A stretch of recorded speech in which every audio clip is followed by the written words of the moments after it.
आज रामनवमी है, सब लोग जय घोष करेंगे। बोलिए जय श्री राम, जय श्री राम, जय श्री राम, जय श्री राम। जय श्री राम। परम आदरणीय मोहन जी भागवत, आदरणीय प्रदेश के मुख्यमंत्री नरेंद्र भाई मोदी जी, आदरणीय प्रवीण भाई, आदरणीय गोपाल जी, मेरे सभी राष्ट्र बंधु एवं शक्ति स्वरूपा मातृशक्ति, ज्योतिपुंज के लोकार्पण के इस अवसर पर गुजरात की इस पावन धरती में यहां अपने आप को खड़ा पाकर मैं गर्व का, गौरव का अनुभव कर रही हूं। और पहली बार आदरणीय नरेंद्र भाई मोदी के अंदर मां सरस्वती के मानस पुत्र की संभावनाओं का भी दर्शन कर रही हूं।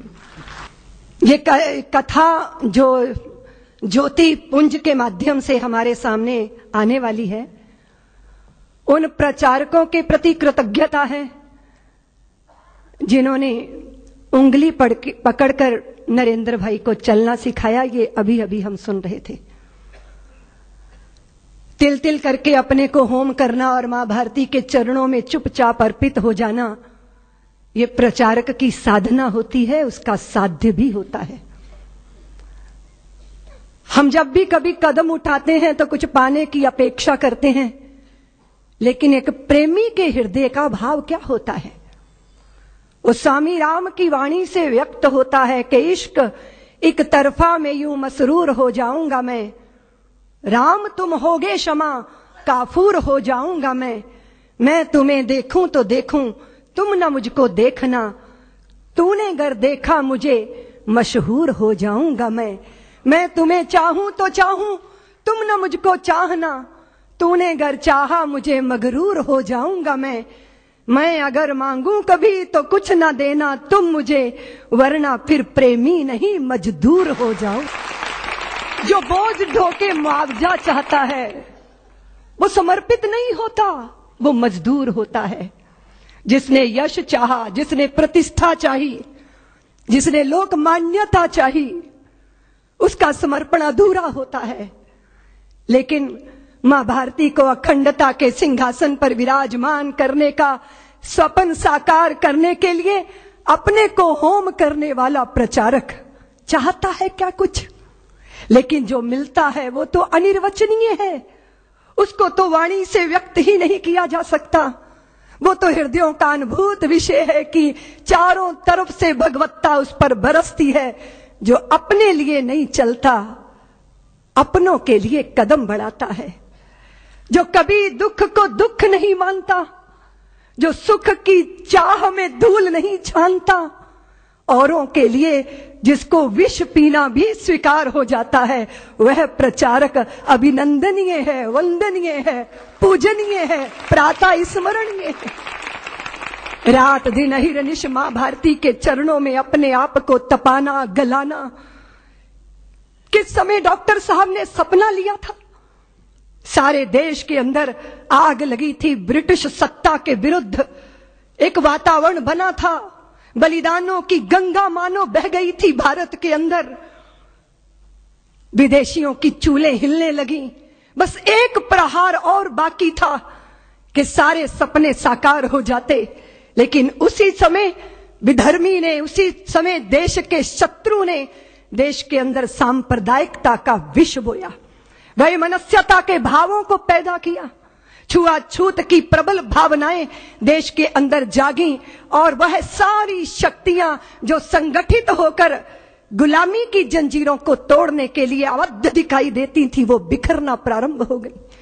ऐसे ही समय में जब वैमनस्यता सिर चढ़कर बोल रही थी, जब कट्टरता नंगा नर्तन कर रही थी, उस समय डॉक्टर हेडगेवार 4 स्वयं सेवकों को लेकर राष्ट्रीय स्वयं सेवक संघ की संस्थापना करते। जब अपने ही कुएं पे पानी लेने आते थे और अपना ही भाई दुत्कार कर भगा देता था कि तू अछूत है, मेरे कुएं का पानी पिएगा तो सब अपवित्र हो जाएगा, और वो प्यास से तड़पते हुए अपने ही भाई को देखना, लेकिन निष्ठुरता का लबादा ओढ़े रहना। वो तिल तिल करके मरने वाले प्यासे को देखकर उस पीड़ा में से, उस वेदना में से राष्ट्रीय स्वयं सेवक संघ का निर्माण हुआ, जन्म हुआ। लोग कहते हैं प्रेरणा, प्रेरणा नहीं अपितु वेदना में से संघ का जन्म हुआ। मां भारती को वैभव के पद पर ले जाना है, अखंडता के सिंहासन पर विराजमान करना है, तो एक ही मार्ग है। और वो कौन सा मार्ग? क्या हिंदू जाति जिसने नक्षत्रों को संज्ञा दी, वो हिंदू जाति जिसने सागर की छाती पर पत्थरों को तैराया, इतना गौरव रखने वाली हिंदू जाति, उसका स्वाभिमान धुआं बनकर उड़ेगा? ये वेदना में से राष्ट्रीय स्वयंसेवक संघ का जन्म हुआ। प्रचारकों ने अनवरत अपने जीवन को आहूत किया।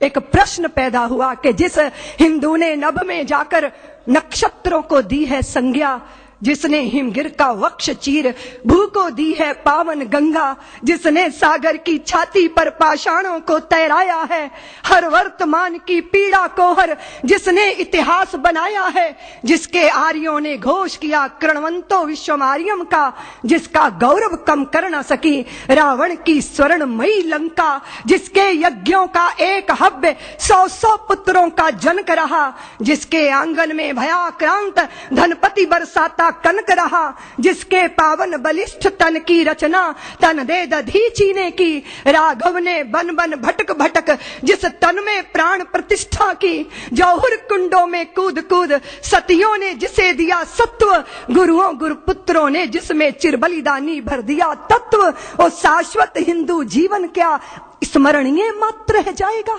इसकी पावन गंगा का जल क्या नालों में बह जाएगा? इसके गंगाधर शिव शंकर क्या ले समाधि सो जाएंगे? इसके पुष्कर, इसके प्रयाग क्या गर्त मात्र हो जाएंगे?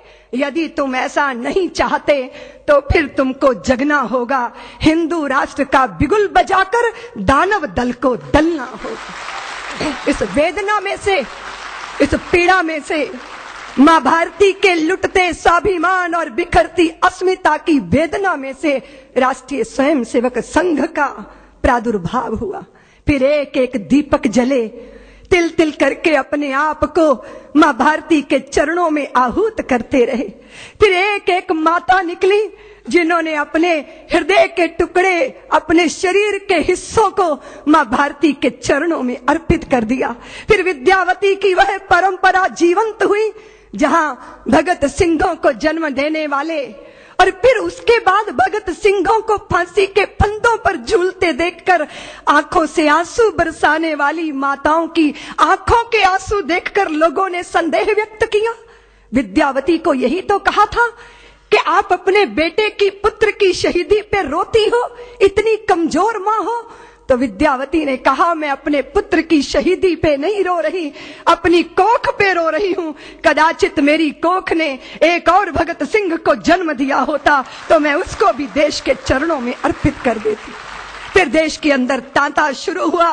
माताओं ने अपने हृदय के पुष्प मां भारती के चरणों में अर्पित करना प्रारंभ किया। वो प्रचारक जीवन को अपना के व्यक्तिगत परिवार कुछ नहीं, परिवार सारा राष्ट्र परिवार है। अगर अपने भी साथ छोड़ देंगे तो चिंता मत करना, देश तुम्हारा परिवार है, तुम्हारा कुटुंब है। ये भावना और ये उत्कट भावना प्रचारक के जीवन का संबल बनती रही।